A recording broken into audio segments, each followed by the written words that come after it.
Special রান্নাঘরে সব বন্ধুদের স্বাগত। আজকে আমি চারাপোনা একটু অন্যরকম ভাবে রান্না করে দেখাবো। তার জন্য এখানে নিয়ে নিয়েছি চারাপোনা মাছ। দেখেন বন্ধুরা, চারাপোনা মাছ নিয়ে নিয়েছি। এখানে আছে আপনার পেঁয়াজ কুচো, কাঁচা লঙ্কা কুচো, এখানে আছে পালং শাকটাকে আমি ভাপিয়ে আর এখানে বেটে নিয়েছি। বন্ধুরা এই আমার লেগেছে। রেসিপিটি শুরু করার আগে বলবো লাইক করবেন, শেয়ার করবেন, আর নতুন নতুন রেসিপি দেখতে গেলে আপনারা চ্যানেলটাকে সাবস্ক্রাইব করে দেবেন। তো ঠিক যেভাবে খাই ঠিক আপনাদের ঠিক সেইভাবে দেখাচ্ছি। বন্ধুরা একটু লঙ্কার পরিমাণটা বেশি হয়ে গেছে। তো বন্ধুরা চলুন শুরু করা যাক। ঠিক যেভাবে খাই রেসিপিটা কিন্তু করে দেখবেন, কিন্তু কেমন হয়েছে জানাবেন। প্রথমেই আমি গ্যাস ধরাবো, কড়া বসাবো। গ্যাস ধরিয়ে দিয়েছি, কড়া আমি বসিয়ে দিয়েছি। কড়া আমার গরম হবে। কড়া আমার গরম হয়ে দিয়ে গেছে। তেলটা আমি পরিমাণ মতন দিয়ে দেবো। পরিমাণ মতন তেলটা দিয়ে দিলাম। তেলটা আমার গরম হবে। তেলটা আমার গরম হয়ে গেছে। দিয়ে দেবো একটা শুকনো লঙ্কা ফোড়ন। অতটা শুকনো লঙ্কা আমি দেবো না, একটা শুকনো লঙ্কা ফোড়ন দিলাম। কয়েক সেকেন্ড ভেজে নেবো। দিয়ে দেবো এখানে পেঁয়াজ কুচো।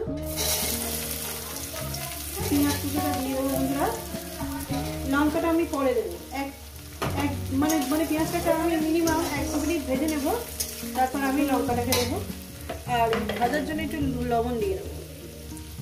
পরিমাণ মতো লবণটা আমি এখানে দিয়ে দিলাম। আর হয়তো লবণ লাগবে না। এটাকে আমি 2 মিনিট ভেজে দিই পেঁয়াজটাকে। রেসিপিটা আপনারা পুরোটাই দেখবেন। রেসিপিটা আপনাদের কেমন লাগছে অবশ্যই কিছু বলবেন। পেঁয়াজটাকে 2 মিনিট ভেজে নিয়েছি। এরপর দিয়ে দেবো কাঁচা লঙ্কা। কাঁচা লঙ্কাটা বড় বেশি কাটা হয়ে গেছে। অল্পটুকু দিলাম আর অল্পটুকু রেখে দিলাম, ততটা দেবো না। ঝালটা আপনাদের মতন দেবেন। একটু আরো 1-1.5 মিনিট এটাকে ভেজে নেব। রেসিপিটা খুব সুন্দর, অল্পটুকু দিয়ে ভাত খাওয়া হয়ে যায়। অনেকটাই ভাত খাওয়া যায় এরকম রেসিপি যদি আপনাদের ভালো লাগে। আশা করি আপনাদের খুবই ভালো লাগবে। এই কাঁচা লঙ্কা আর পেঁয়াজ ভাজার মধ্যে দিয়ে দেবো আদাটা। একদম হাফ চামচের মধ্যে দেবো। হাফ চামচ, 1 চামচের 4 ভাগের 1 ভাগ দিয়ে দিলাম।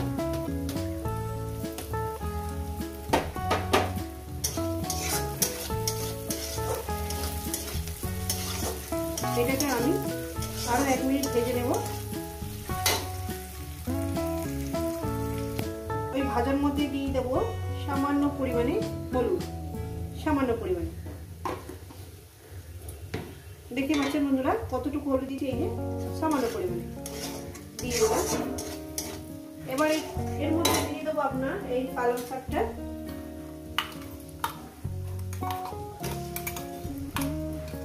পালং শাক বাটাটা একদম দিচ্ছি। পালং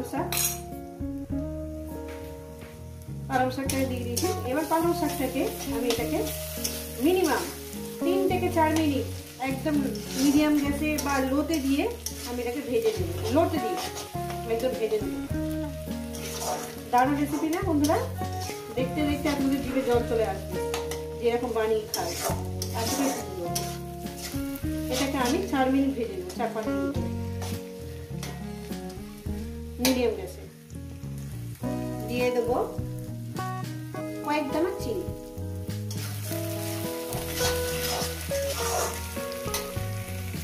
তো বন্ধুরা দেখতেই পাচ্ছেন পালং শাকটাকে আমি মিনিমাম 5 মিনিট ধরে আমি ভেজে নিয়েছি। দেখেন বন্ধুরা দেখতে অল্প হয়ে গেছে। অল্প পালং শাক যেহেতু তোমাদের খাওয়া দাওয়া একদমই অল্প।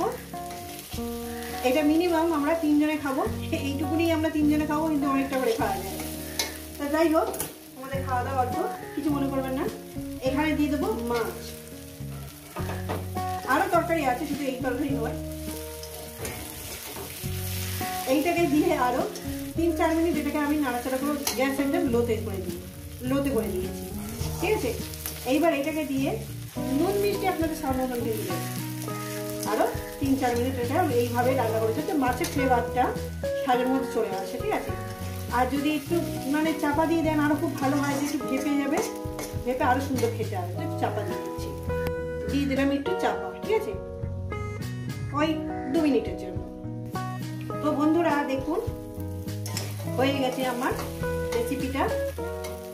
অত্যন্ত লোভনীয়। দারুণ সেন্ট, দেখতেও তেমনি টেস্ট।